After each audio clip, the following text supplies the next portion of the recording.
Hello and welcome to my channel English Grammar and Literature Teacher Amroha. Today I have brought to you the first poem written in the book Hornbill, prescribed for the 11th class students of UP Board. So this is the first poem in the book Hornbill. And the name of the poem is A Photograph. A Photograph is a beautiful poem written by Shirley Tolson, an English poetess. This is the picture. You can see there are three girls here, and the two side girls are holding the two hands of the girl in the middle. देख सकते हैं आप बीच में जो लड़की है जिसके दोनों हाथों को दोनों साइड वाली लड़कियों ने पकड़ रखा है। इनके चेहरे देख सकते हैं आप, बहुत गौर से देखिए क्या एक्सप्रेशन है इस पर, खुशी का या गम का। इनकी बॉडीज़ को देखकर बताइए कि इनमें जोश है या नहीं, उत्साह है या नहीं। तो ये वो फोटोग्राफ है जिस पर कि पूरी पोएम बेस्ड है। पोएम जो है, पोएम की जो स्पीकर हैं जिन्हें आप पोइट मान सकते हैं, शर्ली टोल्सन, उनकी मदर के फोटोग्राफ पर है। ये जो बीच में लड़की है ये पोएम की स्पीकर की मदर है। पोएम को जिसने भी नरेट किया है हम पोएटिस मान सकते हैं, कवियत्री, कि उनकी मदर का फोटोग्राफ है। शर्ली टोल्सन इनका नाम है पोएटिस का। मैंने बताया आपको ये इंग्लैंड की थी, और ये चेहरा देख सकते हैं आप, 1924 में पैदा हुई थी और 94 की एज में 2018 में इनकी डेथ हुई। तो इंग्लिश पोइटिस थी, तो इनकी लिखी हुई है ये पोएम अ फोटोग्राफ। फोटोग्राफ सभी जानते हैं कि फ़ोटोग्राफ्स मेमोरीज़ को ज़िंदा रखती हैं, और यूजुअली हम फ़ोटोग्राफ्स लेते ही इसलिए हैं कि बाद में फ्यूचर में अपनी मेमोरीज़ को रिफ़्रेश कर सकें। बहुत कुछ लिए होते हैं ये फ़ोटोग्राफ्स। आइए देखते हैं कि पोएटिस ने इसमें क्या लिखा है। सबसे पहले इसकी थीम थोड़ी सी पढ़ लेते हैं। Our days captured in still pictures. वैसे तो अब तो मूविंग पिक्चर्स भी चल रही हैं जिन्हें वीडियोस कहते हैं, मूवी या वीडियोस, लेकिन पहले जब शुरुआत हुई थी फोटोग्राफी की तो स्टिल पिक्चर्स ही होते थे, मूविंग पिक्चर्स कम होते थे, वो बाद में आए। तो स्टिल पिक्चर्स यानी photographs. They have the power to once again evoke smiles and tears of the past. उन्हें देखकर आप मुस्कुराहट भी ला सकते हैं वापस अपनी, और वो आपकी आंखों में आंसू भी ला सकते हैं। फ़ोटोग्राफ्स बहुत ही पावरफुल टूल्स होती हैं आपकी इमोशंस को रिवाइव करने के लिए। बहुत ही कीमती चीज़ होती हैं। अ search for the lost happiness in photographs is uplifting and saddening. लोग फोटोग्राफ्स में अपनी खोई हुई खुशियों को ढूंढते हैं, खोए हुए समय को ढूंढते हैं, खोए हुए बचपन को ढूंढते हैं, खोई हुई जवानी को ढूंढते हैं, खोए हुए रिश्तेदारों को ढूंढते हैं, बहुत कुछ ढूंढते हैं। तो ये फोटोग्राफ्स में होता है। Who would not want to relive the days when the friends and family were together. देख सकते हैं आप यहाँ पर काफ़ी अच्छे तरीके से लिखा है। But after the momentary happiness, the present only pinches more, as the void after their departure makes itself felt harder. The poet here presents a poignant scene of the rush of memories felt when she looked at her mother's smiling picture from before she was born. ये picture जिसके को describe किया गया है इस poem में, वो पोइटिस की मदर की उस समय की थी जो वो केवल 12 साल की थी. The smile was heartening but poles apart from her morose expression later in life. If not in reality, the poet got the warm comfort of her smile through the photograph. Through the poem, we realize the essential worth of a picture and how memories of the past prove a fuel for future life. ये theme है इसकी, इसमें ये बताया गया है कि photographs जो हैं कितने वर्दी होते हैं, हमारे लिए ट्रेजर से कम नहीं होते, किसी ख़जाने से कम. सेंट्रल आइडिया भी आप इसका देख सकते हैं. वैसे तो पोएम पर हम जाने वाले हैं. सेंट्रल आइडिया क्या है? The poet begins this poem by describing a photograph of a mother in her childhood. Actually poem कुल 19 लाइन्स की है. पोम पर जब आएंगे तो उसको और एनालाइज करेंगे, लेकिन पोम को अगर कुछ सेक्शंस में बांटा जाए तो 3 सेक्शंस में बांट सकते हैं. The photograph was taken when the poet's mother was 12 years old and on a day when she had gone to the beach with her cousins. It was a favourite photograph of a mother's and a mother often used to reminisce about the day when it was taken. It has been 12 years since the poet's mother died. And since the poet cannot talk about her death, she chooses instead to celebrate her mother's life by looking at an old photograph of her glorious days. तो आइए लेके चलते हैं आपको poem को समझने के लिए. अब आप एग्जैक्ट पोएम को यहाँ देख सकते हैं.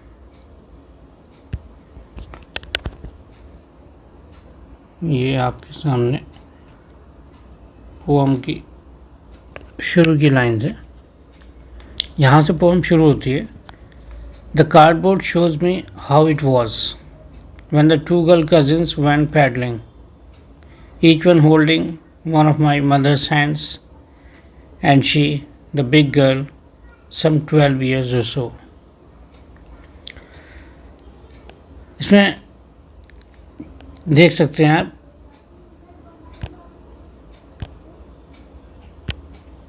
The cardboard. कार्डबोर्ड वैसे तो स्टिफ हार्ड पेपर होता है, जिसे आप गत्ता कहते हैं हिंदी में, जिसके ऊपर फ़ोटोज चिपकाए जाते थे. फ़ोटो फ्रेम का काम करता था ताकि फ़ोटो अपनी जगह पर सेट रहे. ना फ़ोटो का जो पेपर होता है वो इतना हार्ड नहीं होता, तो उसको थोड़ा स्ट्रेंथन करने के लिए, मजबूत करने के लिए कार्डबोर्ड पर चिपका दिया जाता था. अब तो टेक्नोलॉजी टेक्निक सब नए नए आ गए हैं, अच्छे अच्छे फ्रेम्स होते हैं, लेकिन शुरू के दौर में तो गत्ता से ही होता था, उसके ऊपर ही फ़ोटो को चिपका दिया जाता था. वैसे यहाँ कार्डबोर्ड को आप फोटोग्राफ के सेंस में ले सकते हैं. The photograph shows me how it was. ये जो कार्डबोर्ड है इसे आप क्या मानेंगे, यहाँ पर सीधा सीधा फोटोग्राफ मान लीजिए. The cardboard shows me how it was. देखिए, मैं पहले तो पोएम की ये देखिए कि स्ट्रक्चर कैसा है, इसमें राइमिंग स्कीम है या नहीं. जैसे कि अक्सर एक सवाल आता था, आप लोग जब 10th में रहे होंगे, कि राइमिंग वर्ड्स पहचानिए. तो ये पोएम जो है इसमें कोई राइमिंग नहीं है. आप देख सकते हैं वॉज, इससे कोई आवाज़ मैच नहीं कर रही, ना इसकी कर रही ना इसकी, किसी की आवाज़ मैच नहीं कर रही. अगर पैडलिंग को आप लें तो पैडलिंग की आवाज़ किसी से मैच नहीं कर रही. यहाँ पर हैंड्स को लें तो हैंड से भी राइम करता हुआ, राइम मतलब जो लास्ट का वर्ड होता है उसकी आवाज़ जब किसी दूसरे वर्ड से मैच करती है तो उसे हम राइमिंग कहते हैं. अब यहाँ कोई राइमिंग नहीं है, तो इसे हम कहते हैं ब्लैंक वर्ड्स. क्या कहते हैं? Blank words. ब्लैंक वर्ड्स इस तरह की जो पोइट्री होती है ब्लैंक वर्ड्स कहलाती है, जिसमें कोई राइमिंग स्कीम नहीं होती. तो बताया इसमें कि when the two girl cousins went paddling, उस फोटोग्राफ में अभी देखा था आपने पीछे कि एक बीच में लड़की थी और दो उसके साइड में थी। वो हैं ये टू गर्ल कजिन्स, जो जिन लड़कियों ने हाथ पकड़ रखा था उसका, तो बीच वाली का, वो बीच वाली की क्या लगती थी, कजिन्स। तो तीनों एक तरीके से हैंड इन हैंड पैडलिंग कर रहे थे। पैडलिंग का मतलब होता है टू वॉक इन वाटर, यहाँ लिख दिया मैंने, to walk in water, to walk in shallow water. ज़्यादा डीप वाटर में तो चल ही नहीं सकते, तो ठीक है, जो शैलो वाटर होता है जैसे समुंदर के बीच पर, इसमें जो फोटोग्राफ लिया गया है वो समंदर के बीच का है। तो बीच पर जो है हल्का हल्का पानी है शुरू में, तो वहाँ पर they are walking, bare feet, नंगे पैर चल रहे होंगे, तो बेयर फीट हैं, walking in shallow water, deep water नहीं। तो ये पैडलिंग है, to walk in shallow water. तो वो तीनों जो हैं चल रही हैं या दौड़ रही हैं, जैसे भी हैं, each one holding one of my mother's hands. ये आपने पिक्चर में देख ही लिया कि दोनों जो हैं माँ के हाथों को पकड़े हुए हैं। And she the big girl, और वो जो बीच वाली है, जो पोएटिस की मदर है, वो बिग गर्ल है। बिग इन द सेंस कि बहुत, मतलब फिजिकली स्ट्रॉन्ग से मतलब नहीं है यहाँ पर, बिग से यहाँ पर मतलब है शी इज़ ओल्डर दैन दे, उनसे थोड़ी बड़ी है उम्र में। और उस वक्त पोएटिस की मदर की जो एज है वो लगभग 12 ईयर्स के आसपास है, ठीक है, 12 ईयर्स और सो, इसका मतलब मोर और लेस, ठीक है, 12 से कम भी हो सकती है, 12 से थोड़ी ज़्यादा भी हो सकती है, मोर और लेस, यानी लगभग अप्रॉक्सीमेटली 12 ईयर्स।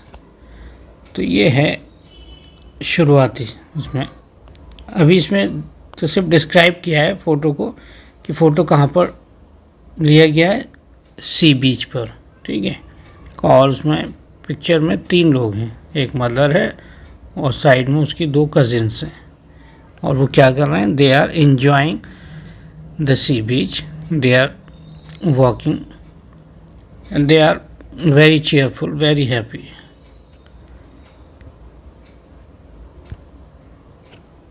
अगले इस पर आते हैं। All 3 stood still to smile through their hair. All 3, तीनों की तीनों लड़कियां स्टूड स्टिल, स्टिल से मतलब है अनमूविंग, यहाँ लिख दिया है स्टिल, स्टेशनरी या unmoving, as they posed for the photo. Photo के लिए पोजिंग कर रही हैं, तो पोजिंग के लिए बिल्कुल स्टिल खड़ी हैं, है ना, not moving at all. Stood still means still unmoving, और साथ ही साथ smiling through their hair. Smiling का मतलब फ़ोटो को जब खींचता है तो आपको स्माइल करना होता है, कहा भी जाता है स्माइल प्लीज़। तो थ्रू देयर हेयर, अब हवा चल रही है सी बीच पर, तो उनके जो बाल हैं वो उनके चेहरे पर आ गए होंगे, ठीक है, थ्रू देयर हेयर, यानी बाल जो हैं वो चेहरे पर आ गए, तो स्माइल जो है वो बालों को पार करते हुए आ रही है ना, चेहरे पर बाल हैं तो बालों के पीछे से स्माइल जो है दिखाई दे रही है। यहाँ आप गौर से देखें, ये जो 3 वर्ड्स दिख रहे हैं, स्टूड स्टिल टू स्माइल, ठीक है, जैसे आपकी हिंदी में अनुप्रास अलंकार होता है, ऐसे इंग्लिश में होता है एलिट्रेशन। तो उसमें कोई सेम लेटर जो है वो रिपीट होता है, तो यहाँ कौन सा लेटर रिपीट हो रहा है, एस, एस, फिर एस, तो इसे हम बोलते हैं एलिट्रेशन। ये एलिट्रेशन है, और साथ ही साथ आगे फिर एलिट्रेशन है, ये टी से शुरू हो रहा है, ये टी से शुरू हो रहा है, थ्रू देयर हेयर, क्लियर है। एलिट्रेशन है इस लाइन में 2 जगह, स्टूड स्टिल टू स्माइल और थ्रू देयर।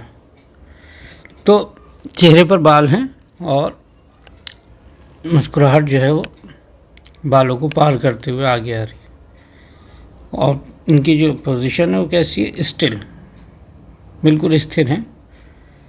लेकिन हाँ, चेहरे पर जो एक्सप्रेशन है वो चेयरफुलनेस और स्माइल वाला है। At the uncle with the camera, तो जो कैमरा किसके हाथ में, ये आज के दौर की बात नहीं, पुरानी बात है। तो आजकल तो सेल्फी ले लेते हैं लोग, तब सेल्फी नाम की चीज़ नहीं थी। तो कैमरा कोई और ही होल्ड करता था, और कैमरास भी ऐसे इतने हल्के वाले नहीं होते थे, छोटे भारी भरकम भी होते थे, या मीडियम साइज के रहे होंगे इनके टाइम पर शायद। तो इनके अंकल हैं, उनके हाथ में कैमरा है, वो शूट कर रहे हैं। क्लियर है? बाद में क्वेश्चन पूछे जा सकते हैं आपसे कि who was holding the camera, camera कौन पकड़े हुए था। आपसे ये भी पूछ सकता है कि कौन से फिगर ऑफ स्पीच है इस लाइन में, all three stood still to smile through their hair. तो खैर, अंकल जो है वो फ़ोटो शूट कर रहे हैं, और ये तीनों जो है पोजिंग में है, बिल्कुल still. A sweet face my mother's, 12 साल की थी मदर जब ये फ़ोटो शूट किया गया था, तो बहुत ही स्वीट फेस था। स्वीट फेस से मतलब मीठा चेहरा नहीं है, स्वीट फेस से मतलब बहुत ही चीयरफुल और बहुत ही टेंशन फ्री फेस, जिस पे कोई टेंशन नहीं, कोई किसी भी तरह की वरी नहीं, कोई परेशानी नहीं, फुल ऑफ हैप्पीनेस। और वो भी हैप्पीनेस भी कैसी, जेन्युइन, बनावटी नहीं कोई। Sweet face my mother's, poet's बहुत ही अच्छा फील कर रही हैं फ़ोटो को देखने के बाद कि कितना स्वीट फेस था मेरी मदर का। That was before I was born, जाहिर सी बात है जब ये मदर 12 साल की थी तो पोइट्स तो उस वक्त पैदा हुई ही नहीं होगी। तो ये फ़ोटो जब का है, जब मैं पैदा नहीं हुई थी, ये कह रही है poet's. And the sea which appears to have changeless, तो सी पर ही हैं, सी बीच पर। पोइट्स कहती है एकदम से कि ये जो सी इसमें दिखाई दे रहा है फोटोग्राफ में, which appears to have changed less, ये जो है कम चेंज हुआ है। लेस का मतलब कम, ये कम चेंज हुआ है। तो किससे कम हुआ है? ये चेंज हुआ है, change less than the mother, mother से कम चेंज हुआ है। जितना चेंजेस मदर में आ गए हैं तब से अब तक, जब वो फ़ोटो शूट हुआ था, मदर की लाइफ में जितने चेंजेस आ गए हैं उतने चेंजेस सी में नज़र नहीं आते। सी को इतनी आसानी से चेंज नहीं होता, सी को चेंज होने में सदियों भी लग जाते होंगे, तो सदियों लग जाती होंगी। तो सिर्फ सी ही नहीं बल्कि नेचर के जो एस्पेक्ट्स हैं, नेचर के ऑब्जेक्ट्स हैं, they do not change as much fast as we human beings. जितनी जल्दी बदलाव हम लोगों में आते हैं उतनी जल्दी बदलाव प्रकृति में नहीं आते। ठीक है, प्रकृति में बदलाव सालों के अंदर आते हैं, हज़ारों सालों में आते हैं। वरना जैसे पहाड़ 500 साल पहले दिखते होंगे या लगभग आज भी वही दिखते हैं, समुंदर जैसा पहले कई सौ साल पहले दिखता था आज भी लगभग ऐसे दिखता। वो और चीज़ है कि कुछ फिजिकल चेंजेस आ जाएं, लेकिन इतने बड़े पैमाने पर नहीं आते। Watch the terribly transient feet, तो ये जो सी है जो फोटोग्राफ में दिखाई दे रहा है, ये इतना नहीं बदला है जितना कि मदर की ज़िंदगी में बदलाव आ गए। और ये सी जिसकी बात चल रही है, watch the terribly transient feet, ये जो समुंदर है ये उनके पैरों को धो रहा है। ये देयर से मतलब यहाँ पर तीनों हैं, वो मदर एंड मदर्स कजिन्स। ठीक है, इसलिए देयर यूज़ किया गया है। और फीट तो कहती हैं पैरों को। ठीक है, और ट्रांजिएंट का मतलब मूविंग। ठीक है, मूविंग, यहाँ पर आप देख सकते हैं, staying in a place for a short period of time then moving. मतलब ये कहने का कि यहाँ ट्रांजिएंट जो है इस सेंस में लिया गया है कि फीट जो है वो दरअसल अभी यहाँ तो अभी वहाँ। ठीक है, जब बहुत जोश होता है, खरोश होता है, बहुत उत्साह होता है, तो पैर एक जगह नहीं टिकते हैं, ठीक है, सातवें आसमान पर होते हैं, ओवर द नाइन्थ क्लाउड होते हैं। आदमी ऐसा फील करता है जैसे आसमान में उड़ रहा है, एक लाइट बॉडीडनेस होती है। और फिर वो तो चाइल्डहुड है, चाइल्डहुड में तो अलग ही फीलिंग्स होती हैं, है ना। तो वो दिख रहा है उसमें फोटोग्राफ में देखकर कि उनके जो फीट हैं, पैर हैं, वो बहुत ही चंचल नज़र आ रहे हैं। इस पल यहाँ तो अगले पल वहाँ। ऐसा नहीं कि उनसे चला नहीं जा रहा, जैसे वो ओल्ड एज में जाकर हो जाता है कि एक जगह रुक गए तो रुक गए। तो ये ट्रांजिएंट फीट से मतलब यहाँ पर मूविंग वेरी क्विकली। और ये साथ ही साथ एक चीज़ और दिखा रहा है ट्रांजिएंट फीट कि इंसान जो है वो यहाँ पर परमानेंटली नहीं है, अभी यहाँ तो अभी वहाँ। ये बिल्कुल उल्टा है, सी से उल्टा है। सी के जो फीट हैं वो ट्रांजिएंट नहीं है, बल्कि जो ह्यूमन बीइंग्स हैं वहाँ पर उनके फीट ट्रांजिएंट। लेकिन आप इसे पहले वाले सेंस में लें कि फीट यानी quick feet, because all the three girls are full of energy, full of enthusiasm, full of lively spirit। तो ये समुंदर इनके ऐसे पैरों को धो रहा है जो कि बहुत ही चंचल हैं, अभी यहाँ तो अभी वहाँ। ये था, अब आगे और देख सकते हैं आप। आगे दिया है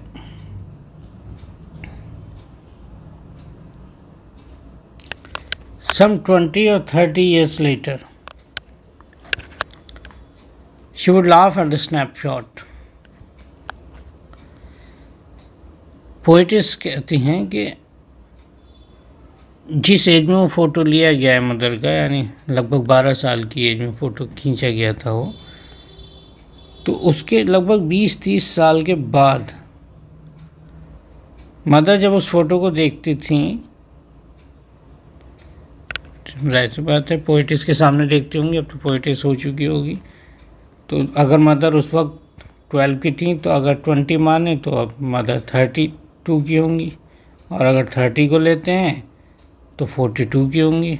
यानी एज जो है इस वक्त मदर की जिस इस पॉइंट ऑफ टाइम पर कितनी होगी, 32 से लेकर 42 के बीच में कहीं होगी।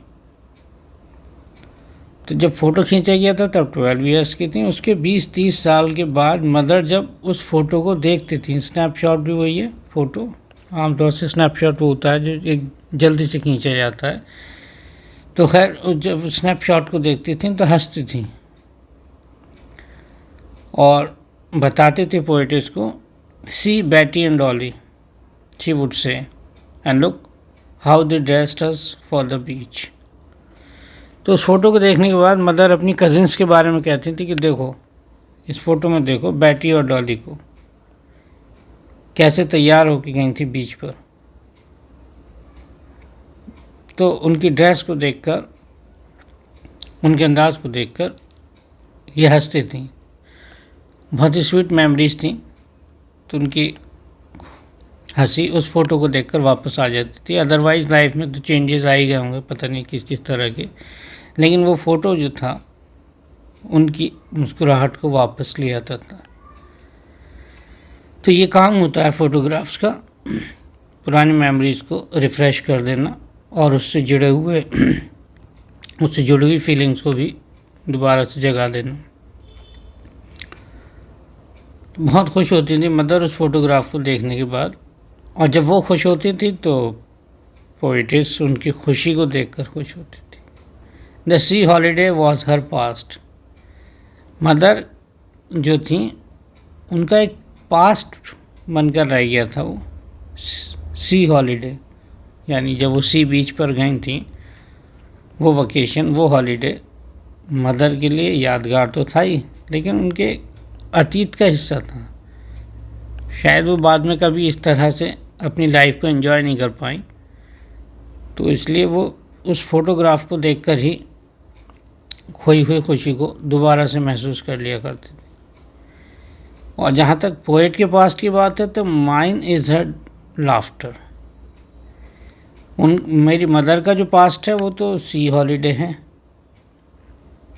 ठीक है, मदर का पास्ट हो गया क्योंकि मदर प्रेजेंट में सी हॉलीडेज़ नहीं मनाती या सी बीचेस पर नहीं जाती, शायद एज परमिट नहीं करती या शायद हालात परमिट नहीं करते, या और भी कई फैक्टर्स हो सकते हैं लाइफ में। तो मदर का पास्ट बन के रह गया वो सी हॉलीडे। लेकिन मदर उस फोटोग्राफ को देखकर जो हंसती थी वो अब पोइटेस का पास्ट बन गया है, क्योंकि अब वो लाफ्टर नहीं दिखाई देता घर में, क्योंकि जो हंसने वाली मदर थी शी वॉज नो मोर, वो शायद मर चुकी थी, शायद क्या मर ही चुकी थी। तो ये बताया इसमें the sea holiday was her past, her से मतलब मदर का पास्ट, ठीक है, और माइन इज़ हर लाफ्टर, और मदर जो फ़ोटो को देखकर हंसा करती थी वो अब पोइटिस का पास्ट बन गया है, because her mother is no more in this world. तो कुल मिलाकर बहुत स्वीट रिमेम्बरेंसेस हैं, नॉस्टैल्जिया है, मिक्स्ड फीलिंग्स हैं, good old memories, good old days, सब पुराने दिनों को याद करती हैं फ़ोटोग्राफ्स को देख करके। तो अब कई साल के बाद जब ये पोइटेस देख रही है और मदर नहीं है, तो वो मदर की लाफ्टर को मिस कर रही है कि कैसे मेरी माँ ज़िंदा होती, तो वो इस फ़ोटो को देखकर फिर हंसती हैं अपनी कजिन्स को लेकर। तो ये सब है इसमें। आइए आगे बढ़ते हैं।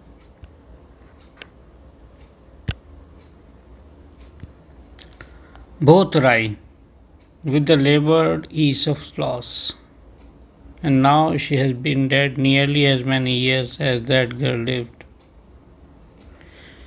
अब यहाँ पर पोइट्स कहती हैं कि both Rai, with the labored ease of loss,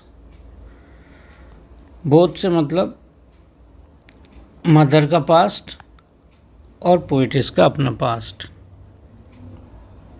mother का पास्ट बोथ मतलब दोनों, दोनों कौन कौन, दोनों मदर का पास्ट, मदर का पास्ट क्या था, सी हॉलीडे, और पोइटिस का पास्ट क्या था, मदर्स लाफ्टर, माँ की हंसी।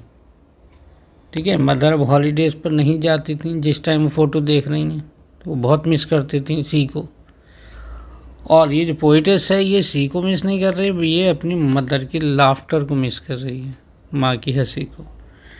तो बोथ राई, राई वैसे राई का मीनिंग होता है फीलिंग ऑफ, आप नीचे देख सकते हैं, feeling of disappointment and amusement. एक ही समय में ऐसी फीलिंग जिसमें आप दोनों भावनाओं को देखते हैं, डिसअपॉइंटमेंट भी और अम्यूजमेंट भी, खुशी का भी एहसास और साथ ही साथ कहीं निराशा का भी एहसास। ठीक है, with the laboured ease of loss. तो दोनों के पास कैसे हैं कि उसमें अम्यूज़मेंट यानी कहीं खुशी भी नज़र आती है और निराशा भी होती है कि माँ होती तो ऐसे हंसती, ठीक है, माँ होती तो ऐसे हंसती तो उनकी खुशी में शामिल, और अब उस चूँकि नहीं रही वो हंसी तो डिसअपॉइंटमेंट भी है। With the laboured ease of loss, ये इससे जुड़ा हुआ है, both wry with the laboured ease of loss. यहाँ पर फिगर ऑफ स्पीच है, ऑक्सीमोरॉन, लेबर्ड ईज है ना, टू कंट्रोडिक्टरी आइडियाज़ दे रखे हैं, दो विरोधाभासी शब्द हैं। लेबर्ड ईज, लेबर्ड का मतलब ये होता है कि डन विद डिफ़िकल्टी, मुश्किल से हासिल किया गया, मुश्किल से किया गया, जिसमें परेशानियाँ आई हों। ईज़ का मतलब यहाँ पर है, ईज़ वैसे तो आसानी को कहते हैं, ईजी का नाउन है, ठीक है, ईजी एडजेक्टिव है और ईज जो है उसका नाउन है। तो मुश्किल से हासिल की गई आसानी, यहाँ आसानी जो है वो नॉर्मलसी के सेंस में है। जब हम अपने किसी डियर वन को लूज़ कर देते हैं, उसे खो देते हैं, तो उसके बाद लाइफ में नॉर्मल होना बहुत मुश्किल होता है, बहुत डिफ़िकल्टीज़ आती हैं उस नॉर्मलसी को वापस लाने के लिए। जब भी आप अपने किसी बहुत ही डियर वन को लूज़ करेंगे, it may be the loss of your father, loss of your brother, loss of your friend, कोई भी जो आपको बहुत डियर था उसके लॉस पर आप नॉर्मल सी इतनी जल्दी लाइफ में नहीं ला सकते। यहाँ ईजी का मतलब नॉर्मेलिटी या नॉर्मल सी, कि आप नॉर्मल हो जाएं। तो लॉस के बाद बहुत जल्दी नॉर्मल नहीं हुआ जाता, बहुत डिफ़िकल्टीज आती हैं, बहुत डिफ़िकल्ट मौका होता है नॉर्मलसी को वापस लाने का। Now she has been dead nearly as many years as that girl lived. That girl से मतलब फोटोग्राफ में जितने साल की वो लड़की दिखाई है उतने ही साल अब मदर को मरे हुए हो चुके हैं। Now she has been dead, अब उन्हें मरे हुए लगभग उतने ही साल हो गए हैं एज दैट गर्ल लिव, जितने साल वो लड़की जी थी। वो गर्ल जो है ना, वो जो चाइल्डहुड वाली फ़ोटो है उसमें जो एज थी उतने साल अब मदर को गुजरे हुए हो चुके हैं। And of this circumstances there is nothing to say at all. और ये जो सर्कमस्टेंस है मदर की जो डेथ है, there is nothing to say at all, इसके बारे में मैं कुछ नहीं कह सकती। और ना इट साइलेंसेस, मौत से जो जुड़ी हुई शांति है वो मुझे शांत कर देती है, मतलब स्पीचलेस कर देती है, मेरे पास शब्दों की कमी हो जाती है। तो व्हेनेवर आई रिमेंबर, जब भी मैं सोचती हूँ how my mother died, when my mother died, I feel a lot but I can't express my sorrow in words. मैं शब्दों में अपने दुख को बयान नहीं कर सकती। Means the silence which is associated with death makes me speechless. मौत से जो जुड़ी हुई शांति है वो मुझे शांत कर देती है। और यहीं पर पोएम ख़त्म हो जाती है। तो इसमें आपसे मैं पूछ सकता हूँ कभी भी कि कौन कौन सी फिगर्स ऑफ स्पीच आई हैं। ये जो लाइन है लास्ट वाली, इसमें भी एक फिगर ऑफ स्पीच है जिसे पर्सोनिफिकेशन के नाम से जानते हैं। ठीक है, इसमें देखिए साइलेंस करने का काम आमतौर से पर्सन्स को होता है ना। टीचर में साइलेंस यू, आप बहुत शोर मचा रहे हैं, the teacher will silence you, teacher आपको शांत करेगा। तो ये पर्सन्स की क्वालिटीज़ होती हैं। तो यहाँ पर्सन की क्वालिटी किसे दे दी गई है, सर्कमस्टेंस। और सर्कमस्टेंस कौन सी है, डेथ, है ना। डेथ ही वो चीज़ है जिससे शांति वर्ड को हम जोड़ा करते हैं। तो डेथ को यहाँ पर पर्सोनिफाई किया है, ह्यूमन फीलिंग्स दे दी गई हैं। तो ये पर्सोनिफिकेशन है यहाँ पर, personification. So that's all. I hope you enjoyed the poem and you have understood fully well. And if there's any question in your mind regarding the explanation of the poem or regarding the analysis of the poem, you may write your comment in the comment section. Thank you very much for watching it. Have a nice time.